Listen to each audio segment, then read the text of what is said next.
मेरे भाई, जब ऊपर वाला चोर हो तो नीचे वाले भी क्या करें।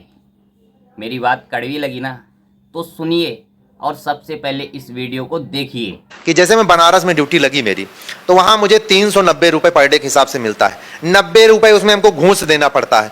300 रुपए पर डे का हमको समझिए बचा। अब आप बताइए, पे घूस क्यों देना पड़ता है? 90 रुपए उसका वो बाबूजी का हिस्सा है ना, उनकी मेहरबानी से मैं वो ड्यूटी मेरे स्थान पे करते हैं, इसलिए मैं इसीलिए तो चाहता हूं कि ऑनलाइन सारी व्यवस्था हो, हमें बाबू बाबा से ना मिलना पड़े। तो मेरे भाई, आप लोगों ने वीडियो को देखा है और ये बेचारे साहब जी खुद अपने मुंह से कह रहे हैं कि हमें साहब को देनी पड़ती है घूस।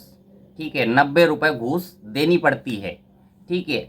अब मेरे भाई, अभी साहब की तो आपने सुन ली है, मैं भी थोड़ी सी अपनी कह देता हूँ। ठीक है भाई, कोई भी काम करवाने जाओ, ठीक है, तो भाई पैसा, ठीक है, जो काम फ्री में होना चाहिए उसके लिए चाहिए पैसा। अभी समस्या क्या है कि अगर आप राशन कार्ड भी बनवाने जाते हैं तो 2-2.5 हज़ार रुपये, 3 हज़ार रुपये आपके खर्च हो जाएंगे। ठीक है, और वो भी फिर पता नहीं कब तक बनेगा। ठीक है, 2-3 महीने लग भी जाएंगे, हालांकि बन जाएगा कन्फर्म। आप पैसे देंगे तो आपका काम हो जाएगा, क्योंकि हमने करवाया है। और हमने ही नहीं, पता नहीं भाई, देखो, जो भी लोग अपना काम करवाएंगे उनको पैसा तो देना ही पड़ेगा। हमारी तुम्हारी औकात ही क्या है जब ऐसे साहब लोग भी मजबूर हैं, ठीक है, घूस देने के लिए। भाई घूस नहीं देंगे तो फिर मतलब जो है ना, काम नहीं हो पाएगा। ठीक है, और जब काम नहीं होगा तो फिर समस्या उत्पन्न होगी, और समस्या को हल करने के लिए क्या देना पड़ेगा, घूस देनी पड़ेगी। ठीक है भाई, मैं अपनी आपको बताता हूँ। ठीक है, मैंने ये मेरे पीछे आप गाड़ी देख रहे हैं, मैंने बाइक ली थी। ठीक है, और मतलब बाइक लेने के बाद में अब इसको चलाने के लिए चाहिए क्या है, लाइसेंस। ठीक है, तो मैंने लाइसेंस अप्लाई किया ऑनलाइन।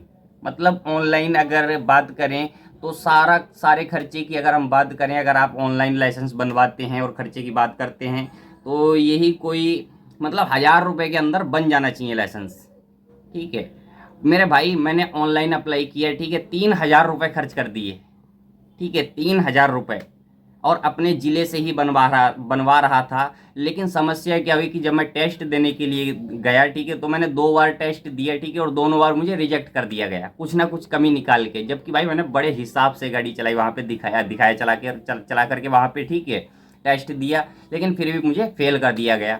भाई मैंने रीज़न पूछा, तो भाई मुझे इशारे में बताया गया कि 6,000 रुपये। ठीक है, इशारे में मुझे बताया गया 6,000 रुपये आप दो, ठीक है, आपका लाइसेंस बन जाएगा। मैंने कहा भाई ये क्या बात हुई है। तो भाई वहाँ पर फिर अब वही है ना कि जितनी बात करोगे उतनी आपकी बेइज्जती होगी वहाँ पे। तो मैं चुप होकर के चला आया। ठीक है, अभी हुआ क्या है मेरे भाई, फिर मैंने सोचा कि मैं चलो किसी ना किसी के माध्यम से बनवाता हूँ। ठीक है, जैसा कि बहुत से लोग होते हैं वहाँ पे, ठीक है, जो जिसे दलाल दलाल लोग जो होते हैं, ठीक है, मतलब वो बनवा देते हैं। ठीक है, तो मैंने उनसे बात करी, तो भाई कोई कह रहा है कि 8,000 रुपये लगेंगे, कोई कह रहा है 10,000 रुपये लगेंगे। ठीक है, और भाई मैंने सब जब ये बातें सुनी, ठीक है, तो मैंने कहा भाई अब क्या करें। ठीक है, तो मैं भाई फिर बैठ गया शांति से। ठीक है, मैं शांति से बैठ गया। ठीक है, मैंने मतलब जो है ना, लाइसेंस बनवाए नहीं 2-3 महीने तक। उसके बाद में मुझे पता लगा कि मेरे पड़ोस वाले ज़िले में, ठीक है, मतलब लाइसेंस वहाँ पे मैं बनवा सकता हूँ। ठीक है, तो मैंने वहाँ पे बनवाया। वहाँ पर भी मेरे भाई 5500 रुपये मेरे खर्च हो गए। ठीक है, तो लेकिन एक बात है, लाइसेंस बन गया मेरा, बहुत जल्दी मेरा लाइसेंस बन गया। हालांकि अगर मैं उसी ज़िले का होता तो वहाँ पर 3500 रुपये में मेरा लाइसेंस बन जाता। अब आप देखिए, दो पड़ोसी ज़िले, ठीक है, और दोनों पड़ोसी ज़िलों में एक ज़िले में 3500 रुपये में लाइसेंस बन रहा है। ठीक है, किसी के माध्यम से आप बनवाओगे 3500 रुपये में, और दूसरे ज़िले में मतलब जो है अगर आप बनवाओगे अपने खुद के ज़िले में तो वहाँ पे बन रहा है मेरे भाई 8,000, 10,000, 7,000। मतलब 7,000 तो है ही नहीं, 8,000, 10,000 से नीचे बात ही नहीं है। ठीक है, तो भाई ये कहाँ तक सही है, आप ही लोग बताओ। हम्म? भाई अगर एक लिमिट हो, एक सीमा हो, ठीक है, तो सही समझ में आता है। लेकिन ये घूसखोरी बंद होनी चाहिए।